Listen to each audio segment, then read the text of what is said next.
आप पता नहीं मुझे कब किस टाइम बिठा दे। जो एक पर पूरे विश्व के अंदर प्राकृतिक आपदा आई थी और उस माननीय प्रधानमंत्री जी ने सांसदों के कोटे को फ्रीज करने का काम किया।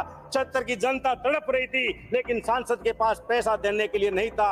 आप गलत सूचना रिकॉर्ड पे जाने दे रहे हैं। सांसदों का कोटा लैप्स नहीं हुआ था। आपके प्रधानमंत्री जब ताली बजवा रहे थे, थाली बजवा रहे थे, वही कांग्रेस के हमारे नेता उन घरों तक भोजन पहुंचाने का काम कर रहे थे। ये फर्क है आपकी सरकार में और कांग्रेस की सरकार में। पैर में मौज और छोटी सोच। जब इस बार बजट पेश किया गया था तो मेरे विधानसभा क्षेत्र की जनता को बहुत सी उम्मीद थी, क्योंकि उनको आदत पड़ गई थी पिछले 5 वर्षों में कि लगातार हर बजट में नौहर का, नई नौहर के गांव का नाम भी आ रहा था। इस बार भी उन्हें उम्मीद थी कि बजट में बहुत से नौहर के नाम आएंगे, घोषणाएं होंगी, लेकिन शायद वो क्षेत्र की जनता ये भूल गई थी कि इस बार सरकार बदल चुकी है और ये जो सरकार अब आई है ये संकीर्ण सोच की सरकार है, ये छोटी सोच की सरकार है, ये भेदभाव करने वाली ये सरकार है। इस सरकार का नजरिया सबको समानता से देखने का नहीं है। जिस तरह से हमारे मुख्यमंत्री अशोक गहलोत ने पूरे प्रदेश की जनता को एक समान नजर से देखने का काम किया और सभी विधानसभा क्षेत्रों में अनेकों अनेक सौगात देने का काम किया। आप पता नहीं मुझे कब किस टाइम बिठा दे, इसलिए पहले मैं मेरे नौर विधानसभा क्षेत्र की मांग में माननीय मंत्री महोदय से करूंगा, क्योंकि जिस तरह से माननीय सभी विधायकों ने मंत्री महोदय की तारीफ की कि वास्तव में एक बहुत बड़े दरिया दिल है इनका, ये जिंदा दिल इंसान है, तो मुझे भी लगा क्यों न मैं पहले मेरे क्षेत्र की समस्या इनके बारे सामने रख दूं। हो सके कि आने वाले पूरक बजट में कुछ मांग हमें भी मिल जाए, क्षेत्रवासियों को मिल जाए। मैं माननीय मंत्री महोदय से निवेदन करूंगा कि मेरे शहर में एक शहरी प्राथमिक स्वास्थ्य केंद्र है, जिसे दानदाताओं के द्वारा एक बिल्डिंग का निर्माण कार्य करवाया गया था। करोड़ों रुपए की वो जमीन है।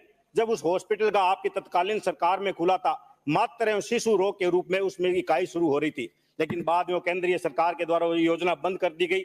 तो मेरा आपसे निवेदन है कि उसको शहरी सामुदायिक स्वास्थ्य केंद्र में कर्मोन्नत किया जाए, जिससे कि भामाशाह दानदाताओं का प्रेरणा मिले और आगे जाके भविष्य में भी उनके पैसा खर्च के। मेरा राजकीय उप जिला चिकित्सालय पूर्व की सरकार में हुआ, जहां 100 बेड में वो कर्मोन्नत हुआ, 150 बेड में कर्मोन्नत करने की मैं मांग करता हूं, क्योंकि मेरे विधायक बनने से पहले मात्र 50 बेड का वो हॉस्पिटल था और उसमें भी वो मात्र 47% की ऑक्यूपेंसी थी। लेकिन जब ये 100 बेड में कर्मोन्नत हुआ, अन्य चिकित्सा सुविधा उसमें उपलब्ध हुई, तो आज वो 80% से ज्यादा की ऑक्यूपेंसी उस स्थिति में है, जबकि वहां पे आंखों का ऑपरेशन थिएटर नहीं है, हड्डियों के काम नहीं हो रहे और उस बिल्डिंग का निर्माण कार्य चालू है। हमारे उप जिला चिकित्सालय में रोजाना 2000 मरीजों की ओपीडी है, लेकिन 300 डिलीवरी हर महीने उस राजकीय चिकित्सालय में होती है। वहाँ सोनोग्राफी की जांच की मशीन नहीं है। ये भी मेरा निवेदन है कि सोनोग्राफी की जांच की मशीन उपलब्ध कराएं। अगर मशीन नहीं है तो मैं विधायक कोटे से देने के लिए तैयार हूं। आप वहां पे सोनोग्राफी के लिए डॉक्टर की उपस्थिति करें, स्थापित करें, जिससे कि इलाज हो सके। मेरे उप जिला चिकित्सालय में 10 करोड़ रुपए से उस बिल्डिंग का निर्माण कार्य चालू है, लेकिन भारत सरकार की गाइडलाइन है कि उप जिला चिकित्सालय के लिए 40 करोड़ रुपए व्यय करने होते हैं। तो मेरा आपसे निवेदन है, शेष राशि है वो स्वीकृत की जाए, जिससे कि उप जिला चिकित्सालय का भवन बन सके। मेरे क्षेत्र में जो सामुदायिक स्वास्थ्य केंद्र पल्लू और फेफाना है, जो उप तहसील भी है, उसको 30 बेड से बढ़ाकर 50 बेड का किया जाए। मंदरपुरा, खुइया, धानसिया जो पीएससी है उसको सीएससी में कर्मोन्नत किया जाए। मालासर, जबरासर, थालड़का, दलपुतपुरा, रायसिनपुरा उप स्वास्थ्य केंद्र को प्राथमिक स्वास्थ्य केंद्र में कर्मोन्नत किया जाए। और नौहर में आंखों का डॉक्टर तो है, उप जिला चिकित्सालय होने के बावजूद वहाँ ऑपरेशन थिएटर आंखों के सामग्री की वहाँ जरूरत है, तो उसकी पूर्ति की जाए। और मेरा एक आपसे निवेदन है कि उन हॉस्पिटलों में भारी भरकम बिजली का बिल आता है, जहां नई नई बिल्डिंगें बन रही है उसमें सोलर प्लांट की भी स्थापना की जाए। और जिस तरह से पूर्व माननीय बहुत से सदस्यों ने सफाई का मुद्दा उठाया, सफाई इस वजह से भी नहीं हो पाती कि उन हॉस्पिटलों में सरकार के द्वारा सफाई का बजट बहुत ही कम दिया जाता है और उससे आगे बढ़कर वो सफाई के में खर्च नहीं कर पाते। तो अब सफाई का बजट भी मैं बढ़ाने की आपसे करता हूं। माननीय बहुत से सदस्यों ने बड़ी बड़ी बातें की। मैं आपसे कहना चाहता हूं, 15 वर्ष कांग्रेस का शासन काल रहा और 19वां साल भारतीय जनता पार्टी के शासन काल का चल रहा है। लेकिन जब जब भी चिकित्सा की बात आई, क्योंकि भूखे को रोटी, प्यासे को पानी, मरीज को दवा देना सबसे बड़ी सेवा होती है, और वो व्यक्ति दलित का, कमजोर का, गरीब व्यक्ति का दर्द वही समझ सकता है जिसने धरातल पर रहकर काम किया हो। लेकिन जब भी कांग्रेस की सरकार सत्ता में आई, सबसे पहले हमारे मुख्यमंत्री अशोक गहलोत ने निःशुल्क दवा योजना लेकर आए, जिससे कि राजस्थान के मरीजों को बहुत राहत मिला।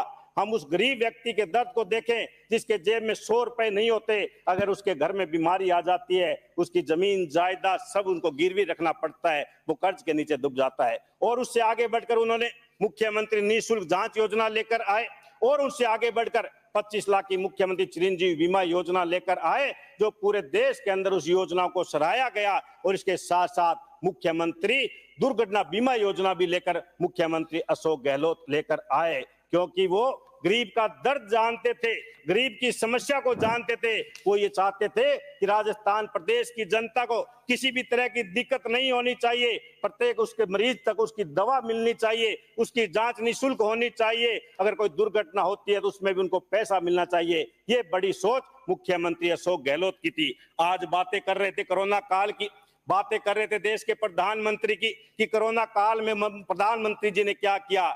मैं आपको बताना चाहता हूं कि देश के प्रधानमंत्री ने कोरोना काल में क्या किया। उन्होंने काम किया उस संकट की घड़ी में जो एक पर पूरे विश्व के अंदर प्राकृतिक आपदा आई थी, और उस माननीय प्रधानमंत्री जी ने सांसदों के कोटे को फ्रीज करने का काम किया। 76 की जनता तड़प रही थी, लेकिन सांसद के पास पैसा देने के लिए नहीं था। वहीं दूसरी तरफ मुख्यमंत्री अशोक गहलोत ने कहा, चाहे मेरा पूरा खजाना खाली क्यों ना हो जाए, मैं मेरे राजस्थान की जनता को तड़पता हुआ नहीं देख सकता। और जो भी नियमों में राहत देने का काम किया, राजस्थान की जनता से यह आह्वान किया। माननीय सभापति महोदय, पहले मैंने शुरू करने कहा था, आप टाइम देख लीजिए, मेरा 12 मिनट का समय 5 मिनट हुए हैं। ये आप नाइंसाफी सदन से, इस शासन से न करें। अरे मैं आपको एक आईना भारतीय जनता पार्टी की सरकार का, कांग्रेस शासन काल का। एमएलए साहब, आप 1 मिनट, आप गलत सूचना रिकॉर्ड पे जाने दे रहे हैं। सांसदों का कोटा लैप्स नहीं हुआ था, फ्रीज कर दिया वो था। सारा का सारा प्रधानमंत्री ने अपने हाथ में लेके कोरोना में लगाया था। आप गलत तथ्य क्यों दे रहे हैं यहाँ? आप गलत तथ्य क्यों दे रहे हैं? मेरे को हमने भी विधायक कोटा कोरोना में लगाया, उन्होंने सांसदों का कोटा कोरोना में लगाया। गलत तथ्य क्यों दे रहे हैं? भारतीय जनता पार्टी की सरकार थी, उसके बाद 5 साल कांग्रेस की सरकार थी। आपकी भारतीय जनता पार्टी की सरकार में क्या किया? आपने मात्र 7 उप स्वास्थ्य केंद्र खोले। हमारी कांग्रेस की सरकार ने 1674 सब सेंटर खोलने का काम किया। आपकी सरकार ने मात्र 60 पीएससी से सीएससी करने का काम किया। कांग्रेस के शासनकाल ने 353 पीएससी से सीएससी करने का काम किया। आपके कार्यकाल में न तो कोई उप जिला चिकित्सालय खुला, न कोई जिला चिकित्सालय खुला, लेकिन कांग्रेस के शासनकाल में 65 उप जिला चिकित्सालय, 27 जिला चिकित्सालय खोलने का काम किया। आपने मात्र 1 सैटेलाइट हॉस्पिटल खोलने का काम किया। वही कांग्रेस के शासनकाल में 13 सैटेलाइट हॉस्पिटल खोलने का काम किया। आपने मात्र 865 बेड को बढ़ाने का काम किया। वही हमारे कांग्रेस शासनकाल में 11,700 बेड बढ़ाने का काम पिछली सरकार में हुआ।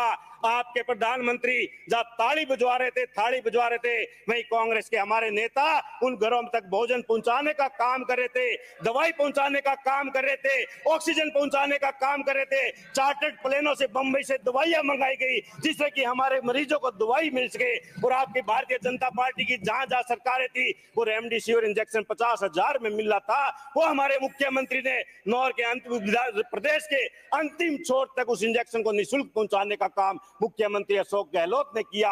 यह फर्क है आपकी सरकार में और कांग्रेस की सरकार में। पैर में मोच और छोटी सोच व्यक्ति को आगे बढ़ने नहीं देती। इसलिए मैं आपको कहना चाहता हूं, दरिया दिल रखिए, बड़ा दिल रखिए, क्योंकि मेरे विधानसभा क्षेत्र में भी 1 लाख वोट भारतीय जनता पार्टी को मिले थे। वो भी आज आपकी तरफ देख रहे हैं कि भारतीय जनता पार्टी की सरकार हमारे लिए कुछ न कुछ घोषणा करेगी, लेकिन आपने कुछ भी नौहर को नहीं देकर या आपके कार्यकर्ताओं का अपमान करने का आपने काम किया। इसलिए मैं आप सबसे ये निवेदन करता हूं, और पूर्ववर्ती सरकार के द्वारा जो संविदा रूल्स 2022 के तहत एनएचएम के कार्यकर्ता संविदा कर्मियों को नियमित करने का जो 4518 पद सृजित किए थे, मैं आपसे निवेदन करता हूं उन सीएम सेवा नियमों को बनाने की कार्रवाई करें, जिससे कि उन बेरोजगारों को रोजगार मिल सके। और जो सीएचए ने हमारे कोविड के टाइम में जो काम किया था, उनको भी आप आने वाले समय में रोजगार देने का काम करें। और जहां जहां भी रिक्त पद पड़े हैं, जब तक आपकी स्थायी भर्ती ना हो, मैं आपसे मांग करता हूं यूटीबी के माध्यम से या संविदा कर्मियों के माध्यम से हमारे उन बहन भाइयों को राजकीय चिकित्सालय में लगाएं, जिससे कि आज जो बेरोजगारी बढ़ रही है